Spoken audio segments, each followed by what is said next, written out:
goals, but it's now left with the beneficiaries and the management committee to utilize the facilities for their intended purpose. Uminjai, GRTS. The European Union, in collaboration with the Ministry of Trade, Regional Integration and Employment, recently convened a two-day capacity building program targeting Gambian traders. Winifred Nicole Hadibat reports the forum was meant to train participants on ways of overcoming technical barriers in trade. In recent years, the number of technical regulations and standards adopted by countries has proven that increased regulatory policy can be seen as a product of higher standards of living worldwide. The increase, therefore, has boosted consumer demand for safe and high-quality products and has encouraged modern societies to explore environmentally friendly products. In order to make sure that every product manufactured locally is in tandem with the World Trade Organization standard, a two-day capacity building program has been convened by the European Union alongside the Ministry of Trade, Regional Integration and Employment to engage stakeholders on means of overcoming technical barriers to trade. The public sector doesn't work in a vacuum, doesn't work alone. We know that the ultimate beneficiary of any trade opportunity is the business community. So for the benefiting from the TBT, for opportunities created by TBT, it's also important as part of the project to interact with the business community, and we engage them to identify and actually demonstrate where they can benefit and how they should do to benefit from trade opportunities created by the WTO TBT agreement. The Gambia is among the first beneficiaries of the Technical Barriers to Trade project, and there are already signs that progress has been made for the project to be a success. We were among the first to be approved, and today I'm glad to see that we've progressed very well into the implementation of the project. Folk Hammerson Sneakers, a European Union consultant who applauded the massive moves the Gambian business community is making, observe and acknowledge business-friendly policies created for the businesses to thrive in the country. Gambia is first. But not only that, you have an excellent platform for this work. You have a national quality policy in draft, which I have seen, and I have shared it with my dear friends and colleagues, and they already say it's the best policy they have seen. Isaac Thomas, a fruit producer who represents the Gambia Producers Association, believes the project will contribute towards creating a more burgeoning business community and will help them meet international standards. Yeah, as a producer, Gam juice, and I think we all know that Gam juice is one of the oldest and longest producers in the Gambia.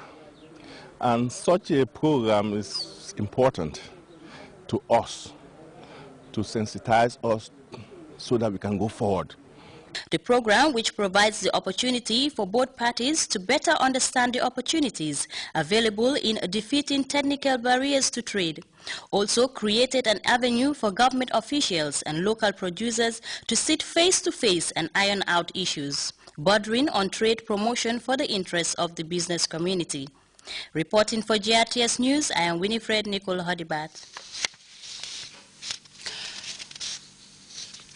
Well, time now to take our first break. We'll be right back.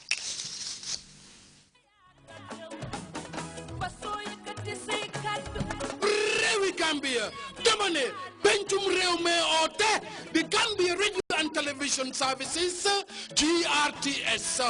GRTS Staff Association, Italy. His Excellency the President, Chef Professor Al-Haji Dr. Yahya AJJ Jame, no fast Kene Sumbu, Tikalum Banquet Dinner, a grand dance with a difference. Bufikeja Amsufi Muse Amsach, on the 23rd of May, and on the 24th of May, 2014, Setiki Penchami Hall, featuring featuring the now happening queen of Malaka, Titi Safnepa, Titi, Tamani Titi, Pare Rajake Penchami Hall. You've never seen her on stage like this before. Titi, by popular demand. Nipari Joy Mostoli, Anak Aindanan artist Fiji Reumi. Tickets, Gala, Platinum, $60,000.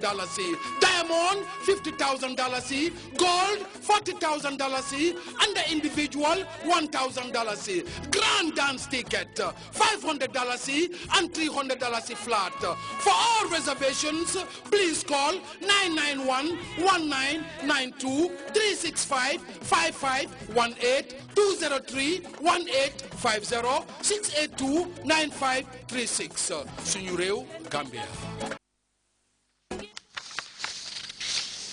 Welcome back.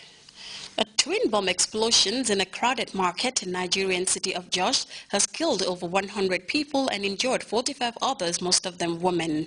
Although no one has claimed responsible for the deadly attacks, but many suspect is handiwork of the militant group Boko Haram, who has claimed a series of attacks last week, beside the kidnapping of more than 200 Nigerian schoolgirls in the north of the country a month ago. CFI reports the Nigerian President Goodluck Jonathan condemned the attacks and reiterated his government's commitment to winning the war on terror.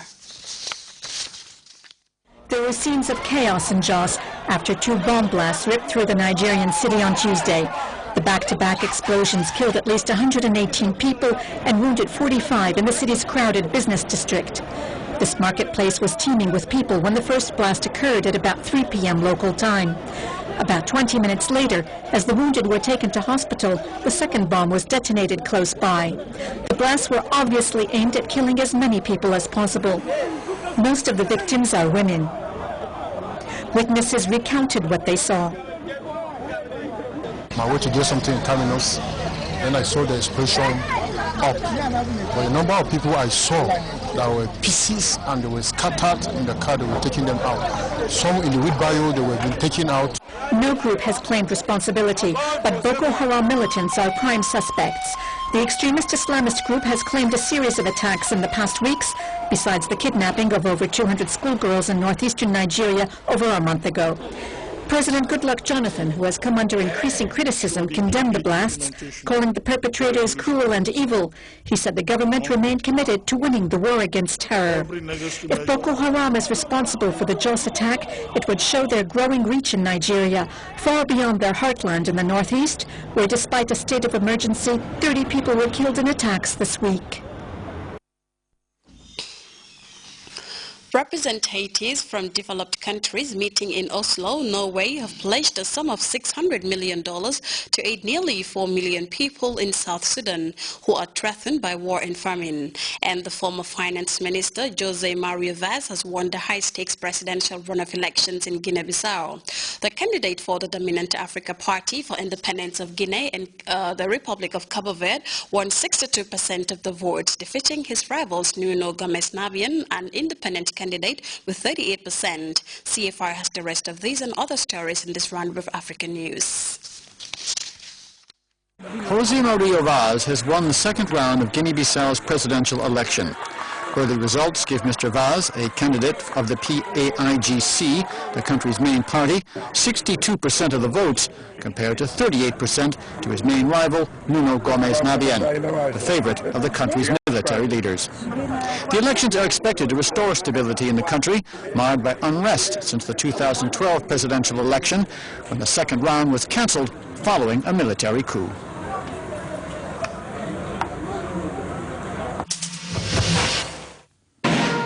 The president of the DR Congo, Joseph Kabila, was met at Élysée on Tuesday by President François Hollande.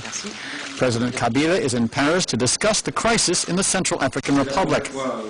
With 850 soldiers and 150 police officers, the DR Congo deploys one of the largest contingents of the international support mission in the CAR.